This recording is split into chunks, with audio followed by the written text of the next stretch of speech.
the biggest attractions of the annual DragonCon event in Atlanta is the incredible display of carefully crafted costumes from books, films, and TV.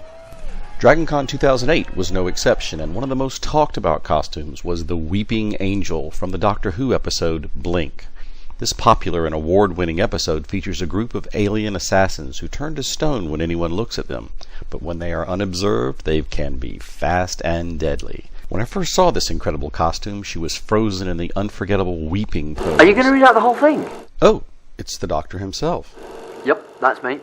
So you think I'm talking too much? Quite possibly. And you could do a better job? Afraid so. You don't even know Genevieve, the creator of the costume. But I know everything you're going to say. But what? I'm a time traveller. So? I've got a copy of the finished transcript. It's on my autocue. How'd you get... I told you I'm a time traveller. I got it in the future. So that means you already know which one of us is going to narrate. Yes, I do. Wow. Not only do you star in your own show... Yep. And this. Fine, whatever. Why don't we let Genevieve talk?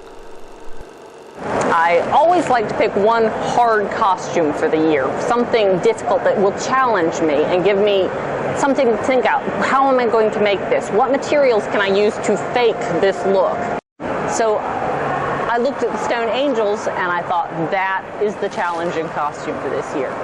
How am I going to make that? So I started out with the dress. It's supposed to look like stone, so it's a Grecian dress. That seemed simple. I thought I'd be able to do it in a day. Complicated. It took me 2.5 days to make the dress, draping it on the mannequin. There's a hula hoop built into the bottom of the skirt to keep it steady so that it holds like stone. And once I'd gotten it draped and sewn together, the actual stone effect, the stiffness and the look of the stone came from the paint. It's still flexible enough to bend because I used fabric medium in the paint. It's just acrylic paint from the craft store, and they sell fabric medium, which is something you mix with acrylic paint to make it flexible and washable so that you can use it on fabric.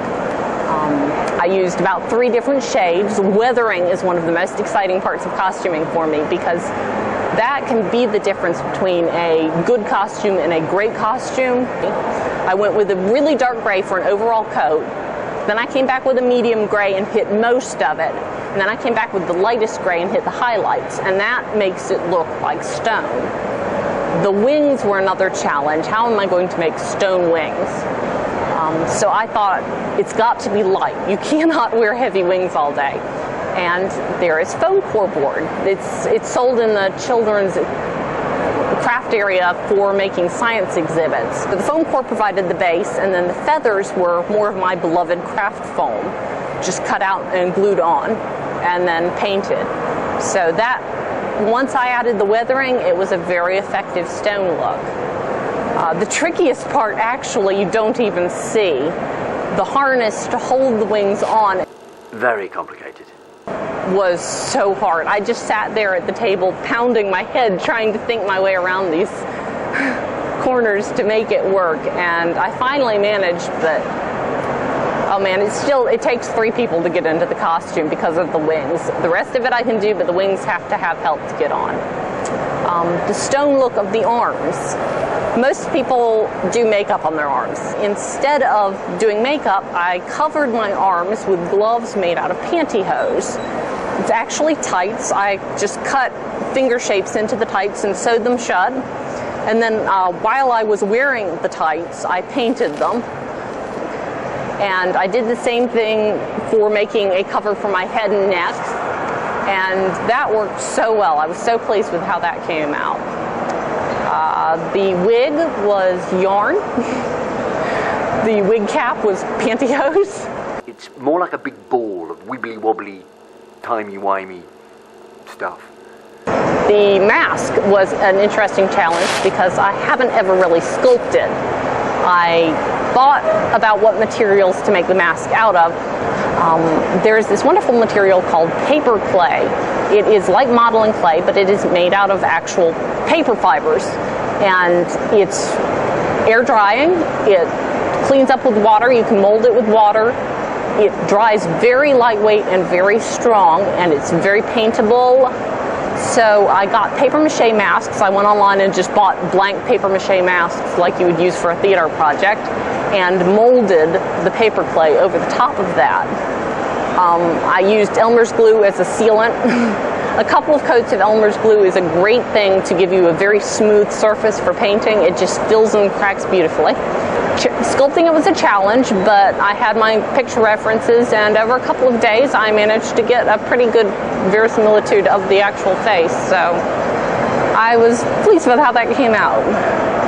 Not only am I covered from head to toe, my arms are covered in pantyhose, I have a mask on, and the only air I'm getting in that costume is through two little nose holes, so I can hardly breathe, and the lenses, which were made out of gumballs from the gumball machine, the little plastic gumballs, I cut the lenses out of those so that they'd have a concave shape, and covered them with gray pantyhose to make them opaque.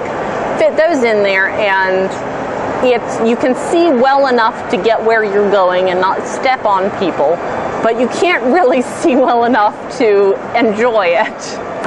One of the things that people probably don't always realize about costumes is how uncomfortable they are.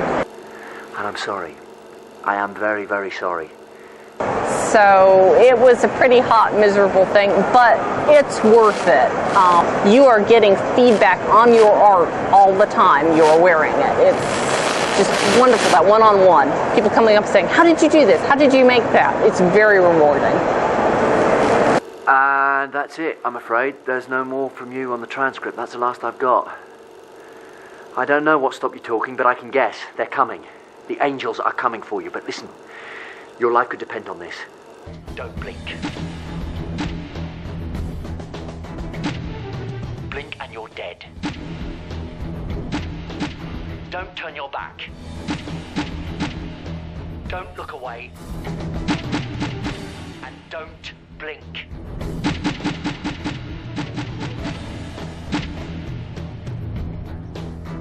Good luck.